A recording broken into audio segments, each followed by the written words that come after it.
John Mollenhauer is my guest this week on Tim Byrne Almost Live. We talk about the Canadian construction market, Toronto in general, Donald Trump, Justin Trudeau, Rob Ford, where the economy is going to go, when the next recession is going to come, and why gold is at $1,400 an ounce already. I'm Tim Byrne. This is Tim Byrne Almost Live. And you know, I'll see you on the backside.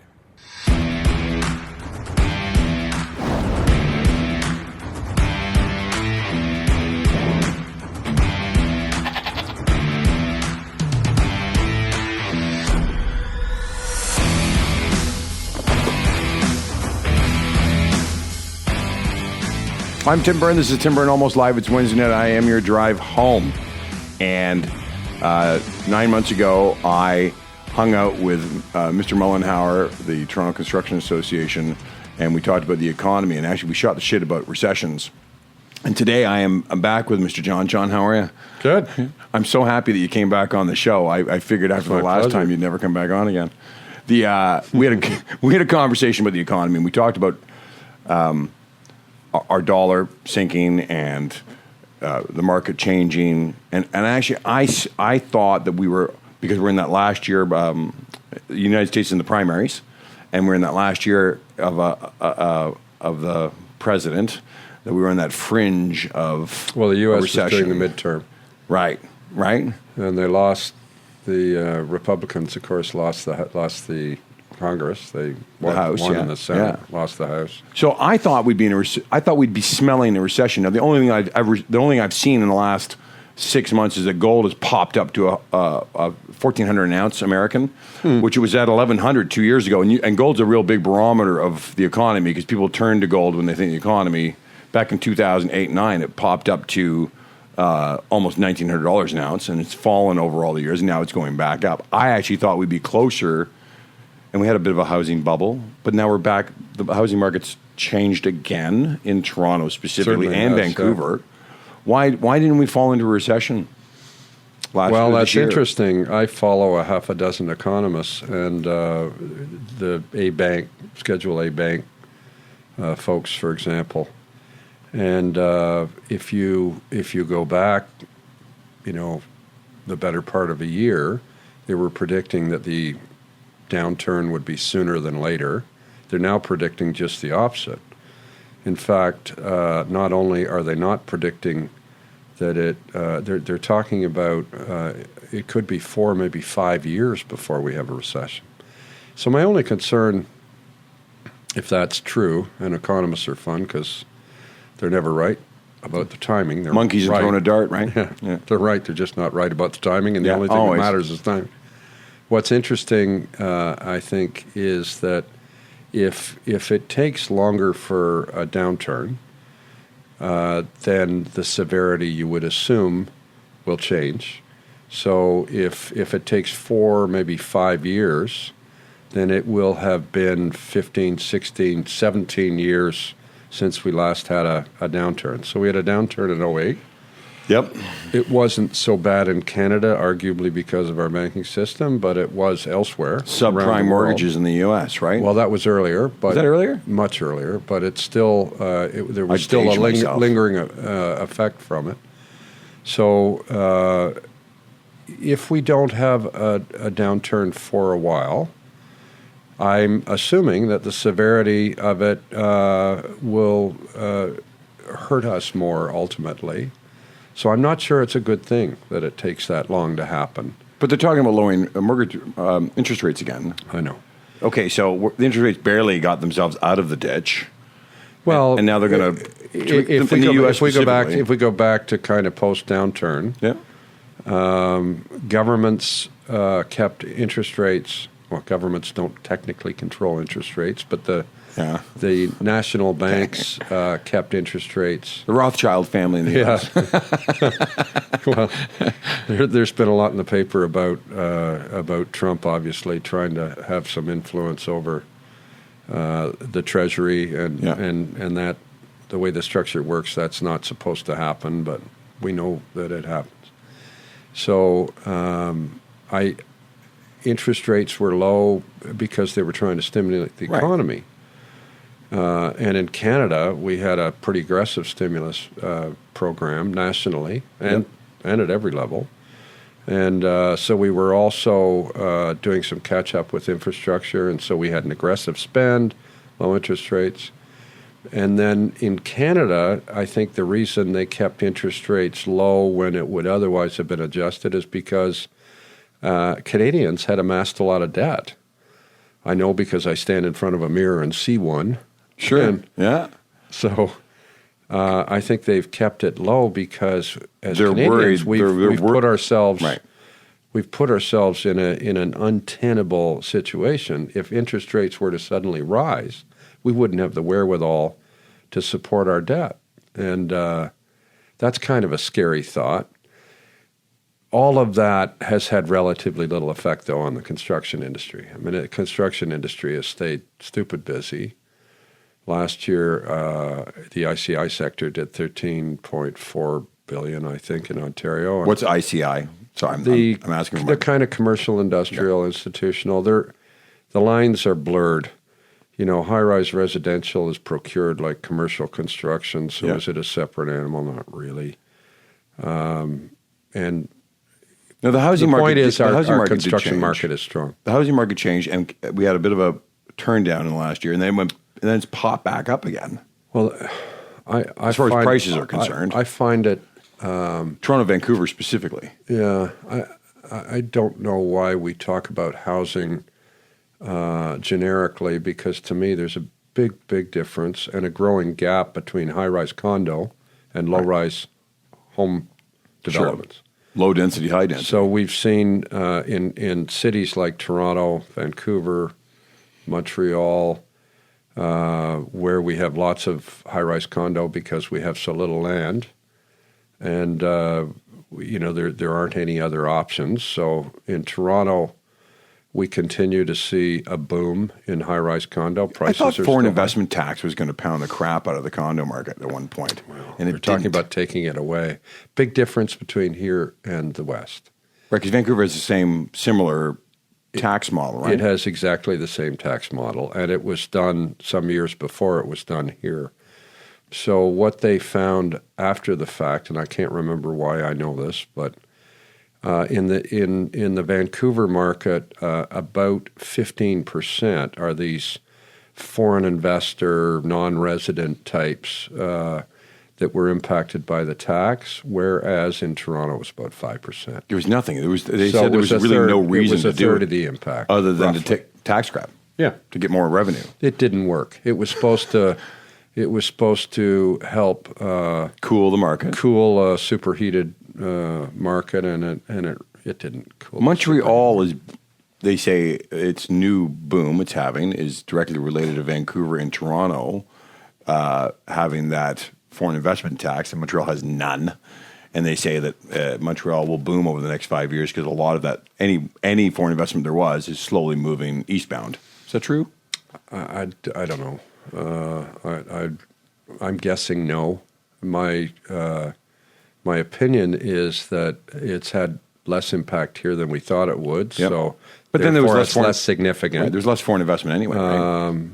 There's much less foreign investment in Montreal. There's been, when we're talking Toronto, Montreal, Vancouver had all that Pacific Rim money. Yep. And then a lot of it's, particularly before the lease expired in Hong Kong, and it kept coming. And then we saw a lot of it come to Toronto. That continues. We still have Pacific Rim money coming to Toronto in the form of foreign investment. Less of it maybe lately, but in Montreal, everything is more affordable in Montreal. It's a great city. I mean, if you could find a job in Montreal, why wouldn't you live there? It has everything. Totally. All right, so let's do some predictions. We have U.S. elections in the next year. Is Donald Trump getting back in? I don't know. I mean, I think. Do you think he'd be good to get back? Let me rephrase the question. Do you think it would be prudent for the Americans to vote him back in for a second term? Well, Trump is a scary human being, no question about it.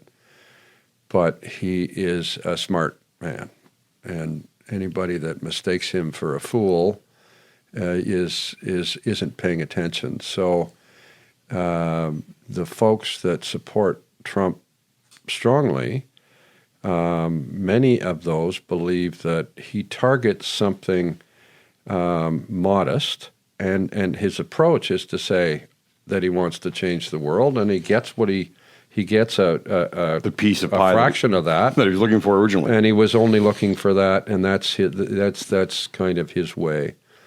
That may be true. He's done some great things in the U.S. He's done some scary things. He's a bit of a ready, shoot, aim guy. He frightens us, obviously. Totally. You know, his blatant disregard for an existing agreement like NAFTA is a classic example. He just ignored it and said, sorry, we're going to have tariffs. And we wake up one morning, we got a 25% steel tariff, a 15% aluminum tariff. And it's like, are you kidding me? Where did this come from? We've got an agreement in place that isn't nearing its expiration. I mean, what's going on? And, when you're negotiating trade agreements with somebody like China, that's the immovable wall, and yet he's having some success. I mean, he's in North Korea, the first president in right. North Korea. So I am not a Trump fan, but I'm not naive enough to underestimate the man either. And would it be a good thing or a bad thing if he were reelected? First of all, he's way behind in the polls, but he was way behind Clinton in the polls. Yeah, never even saw that coming originally. And nobody believed for a moment that we would end up with Donald Trump as the U.S. president. And no, we thought we'd end up with Ronald Reagan either originally when he decided to come out of the movie business. So will he get elected?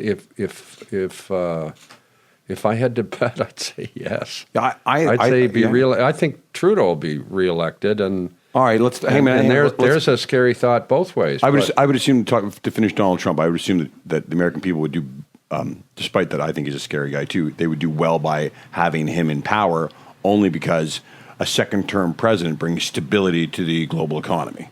A new one-term presidents don't, because a new president comes in, he's got to shake the shit stick up. He's got to shake the pole. Where Donald Trump theoretically, like Clinton, like Obama, would just sit there for 4 years and enjoy his basketball court in the backyard. Well, the flip side of that is he's a loose cannon.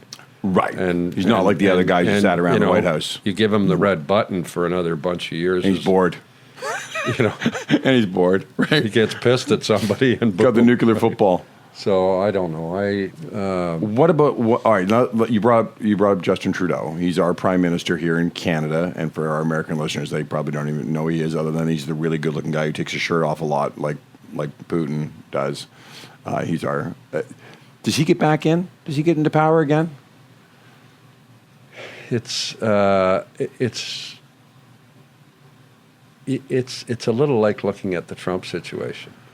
You know, Trump was so far behind in the polls last time and won. Right now, Trudeau has fallen from favor, or so it would appear when you read the paper. Yep. His handling of the Lavalin thing. But when you look at the Lavalin thing, there's a lot of confusion around what ought to have happened or did happen and how it happened, and to what degree it would make sense for a workout versus, they're big, so treat them like you would a small company. And there are, I think Trudeau... Listen, he's no different than Kathleen Wynne. I think he handled the NAFTA thing reasonably well. Okay. Who's the woman that did the negotiations down there? Who's the woman that did the negotiations for NAFTA? What was her name? I'll think of it in a sec. I've got a brain fart, but I'll think of it in a minute. Because she was great. Yeah. She was stellar. I agree. Okay, so you handled NAFTA well. I think he handled NAFTA reasonably well. I mean, what do? You're dealing with somebody that says, I don't care what the agreement says. We're throwing a deal out. Now, the whole NAFTA thing, I mean, the new agreement still has to be, we're acting like it's done. It's far from done. I mean, the Senate is Republican controlled. It'll approve it. But as you pointed out, in the midterm election, the House became Democratic, not Republican. Which and changed. The Ways and Means Committee, which is a House committee, is now controlled by the Democrats, and you need an approval there. There's an argument that says we won't see an agreement in place, a formal agreement in place this year to supersede NAFTA anytime soon. Right. And then you talk about, as we head into an election, and you hear folks talking about what they will change if they're elected. In Ontario, we've had all kinds of changes, obviously, with a PC government. Hang on a minute, you're a great dodger. You make a good politician. Well, with Trudeau, is Trudeau going to get reelected? If I had to bet, I'd say yes. You think so? I think it'll be a tighter race than the Trump race, and it could go either way. Because what's his name? Who runs the Conservatives? What's his name? Andrew Scheer. He doesn't stick out to me as a really. The camera doesn't attract to him. It's a bit of a popularity contest, and as a guy in the back, the camera doesn't. What's the difference between him and Biden? I mean, they're both nice guys that will stay the course and status quo. They're not remotely controversial. They're just likable. Play by the rules. And if economists are right, and the economy is going to stay stable for another 4 to 5 years, why throw a wrench in that by switching your governments around? I mean, as a private business guy, I know stability in my leadership brings stability in my economy. Every time there's a change in leadership, there's something up here. You watch Kathleen Wynne leave and Doug Ford come in, it changes. You watch Obama to Trump, it changes. There's a difference, though. I mean, Kathleen. She was a idiot. Well, in the Liberals period, we had 15 years of Liberal government. We had amassed $360 or $70 billion worth of debt. PCs come in. I'm heading to Mr. Ford is arguably a little Trumpish in his approach, ready, shoot, aim kind of guy, or seems that way. He's got balls. I mean, he makes bold moves, and I don't like them all. I mean, he shrunk the size of the Toronto City Council down to 25. How overdue was that? I mean, but the way he did it was completely inappropriate. He's talking about inappropriate or cost effective. I mean, when a decision takes longer than the actual execution of the middle task. Of an election. I mean, I get what you're saying, but we could debate that, and it wouldn't matter because that it's Ford being Ford the way Trump is Trump. Sure. When we're talking about Canada nationally, and we're talking about Trudeau and what will happen, it's a very different animal than looking at the province of Ontario or the U.S. election, because the difference between the extreme and the alternative is night and day. That's not so true. Right. Yeah, okay. Federally in Canada. So Ontario, he just keeps shaking it up. He now has announced that municipalities will be deemed to be, under this Bill 66, deemed to be a non-union employer. Well, okay, so I had this conversation with the Canadian Federation of Independent Business, and they were one of the. Oh, I can imagine. They were one of the advocates to make sure that this got decertified so that non-union companies could participate. I mean, that was the real goal, right? That was the real goal initially, and then it's gone to now municipalities and. Listen, it's the right to work. It's certainly interesting. We've seen some politicians in the last little while, in Ford and Trump, who aren't afraid to shake it up. Is that a good thing or a bad thing? It depends on the decisions that they make, and not all of them have been good. I think that's the only point I'm making, is that these guys have the balls to shake it up. Good for them. But should municipalities suddenly be non-union employers and therefore able to, it'll save them lots of money because they can now use union or non-union contractors. It'll save them some money, but... Tim Hudak tried to do that whole, and this is how he got booted out. Two reasons. He was going to fire a whole bunch of people, but he wanted to push the same legislation that Michigan has, which is to have the right to work legislation, which means you can work as a non-union person in a union environment if you choose to opt out of the union. You don't have to be forced into the union to work in a GM plant, which, by the way, in the bigger scheme of things, when you look at something like that, you go, wow, unions are very socialistic, communistic. You must work by our rules in our way. And if we're in a free democratic society, you should be able to go, whether you're a woman wearing a burqa or whether you want to be a non-union employee, you should be able to walk in there, freedom of religion, freedom of what associations you want to make, and you should be able to, as a free country, you should be able to walk into GM and go, I'm going to wear a burqa, and I'm not going to be unionized, and I still get to put the tires on the car. I think that is freedom. And when you go, no, you must live, you must go to this church. Okay, that's a real civil liberty being taken away, right? You must pay into this union. We are forcing you to pay into this union. That becomes I can't work unless I pay in. That's a real awkward thing, and I think the right to work legislation is a really great. Listen, I think unions, like all of us, have to evolve. Sure, it's changing. If we look at the good the unions did, for example, during the Industrial Revolution, 50s, 60s, when labor was exploited and abused, imagine a world without them. But they, like all of us, have to evolve. I mean, listen, I run an association. If we don't evolve, we're going to die. Right. You must change. You either a Blockbuster or you're Amazon. Period. Yeah. Right. And if we don't make some changes at TCA, then we'll end up a Blockbuster, because the people we serve, their world is changing fast. It's never really changed. I mean, you and I have had this conversation before. Last time. We've talked about new technology, new methodologies, all the things that are knocking on the door, and businesses have to make decisions about, what they do or don't do with all these changes. Some of them, they can't dance around.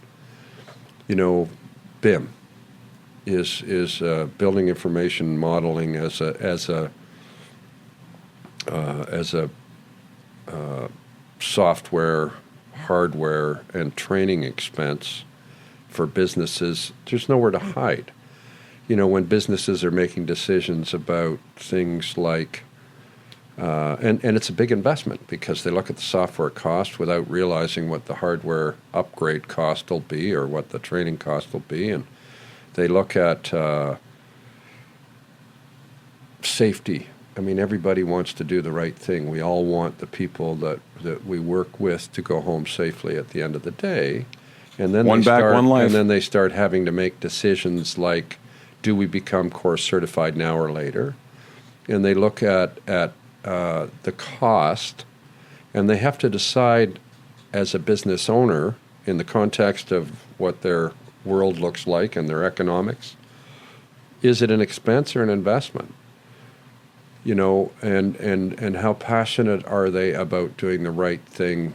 They don't have to be course certified to do the right thing, but maybe they can't afford not to be, and they're looking at all these decisions they need to make and the costs associated with them. New technology has a big cost, often double or triple what they expect it will be. Always.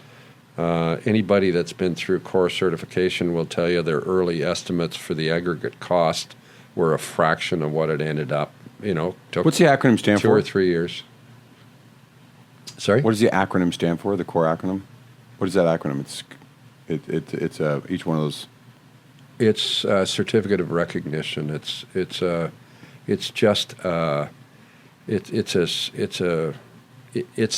most robust safety protocol that exists, and the question business owners make when they look at core is it here to stay? I mean, they had to do the same thing. They've had to do the same thing time and again with new processes, new methodologies, new technologies, and it literally never ends. So I think as an association, there might be a role for us that helps them better understand what options make sense and at what cost and why, because they're overwhelmed these days. Yeah, it's funny. I did.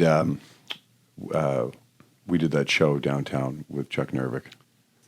Construct Canada? No, we did Remy, this new show. Chuck Nervick and Kevin Brown just did, and we had a whole bunch of technology guys because there was a lot of housekeeping and construction people, with a lot of technology people from the U.S. Yeah, and every time I sat down with one of them, I said, the only way you can incorporate new technology into your organization is if you can decrease headcount. That's why you bring it. If you're going to spend $100,000, you got to get rid of $100,000 of labor. That's the ultimate goal. That's what Uber's goal was. Uber's goal was to get rid of dispatching.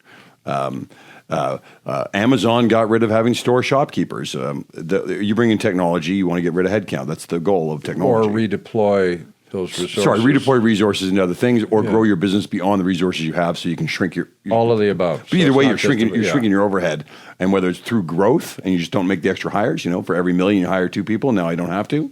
But that's what technology does. Technology cuts headcount per dollar value overhead, and a lot of these guys couldn't tell me. Well, you can automate some things that would otherwise. But they couldn't tell me what the actual savings were. It was really funny. They talked about their technology, talked about how great it was, and I'm like, but as a corporation that's going to invest $100,000, $50,000, $10,000, $1 million, whatever that, what's the back? I appreciate it made me look better, gave me a better customer experience. But the only reason Amazon's richer is because Amazon brought in technology that didn't require to have 100 storekeepers inside the Hudson's Bay store to run it. They had one person typing on a computer. That's how we made it. And it can take some time. I mean... yes, technology changes are massive. But I was really surprised that nobody could tell me the bottom line savings to it. And if the Toronto Construction Association can do audits or... Well, we've been through something that would be... Rotten Tomato? Maybe Rotten Tomatoes movies? Toronto Construction Association could be Rotten Tomato of software, right? To go... Here's a project management platform. Here's the and literally get in the IT business and go. We're gonna become a rating system for software. We're gonna let you know what we think of them as they come up with new tools, new things, and guys like me who are members. We do that now, but we're not experts, so we rely on people whose opinion we trust, and then we share that information. That's what Rotten Tomatoes does. Yeah, I know. They get everyone to vote, right? Exactly. You just kind of get it's a platform for a universal. But that 100%. To me, if because right now, and we had this conversation 8 months ago, but the construction is being really slow on the technology uptake.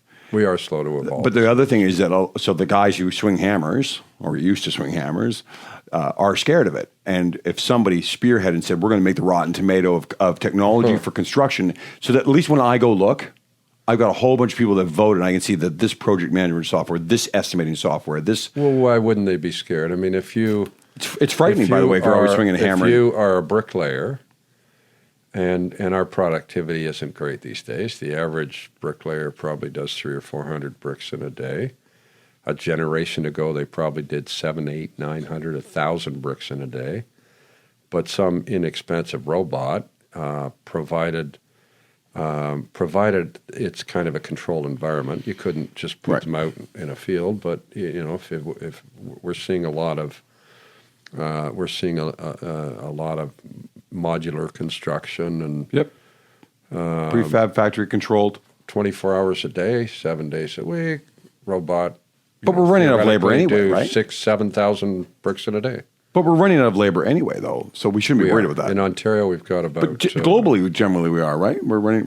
It's more severe here because we've got so much construction. Right. So we've got in Ontario, we've got 13 or 14 billion dollars worth of construction in a year, and we've got a workforce of 540 million or thereabout. 540,000. Right. 540 million would be great. Yeah.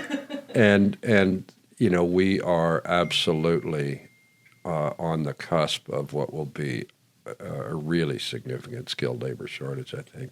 We're going to wrap this up, young man. It's fun as always. Always fun to have John Mollenhauer from the Toronto Construction Association on the show. And I actually, I learned that economists said our economy is going to stick it out for about 5 more years till we implode. Who knows? Donald Trump's going to get in power.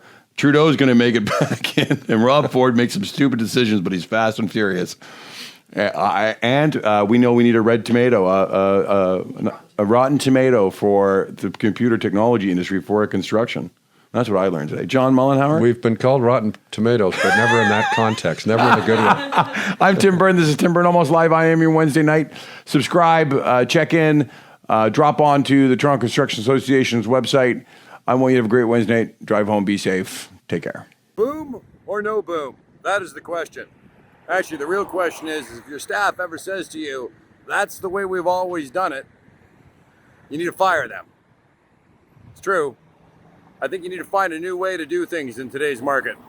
Blockbuster or Amazon, you pick which company you want to be. I'm Tim Byrne, this is Tim Byrne Almost Live. You subscribe to me today. You come on my show, call me at 416-984-9045. And remember, you got to stick your head above that foxhole if you want to become a hero. Take a chance. Speak up. Have an opinion. I'll see you next week.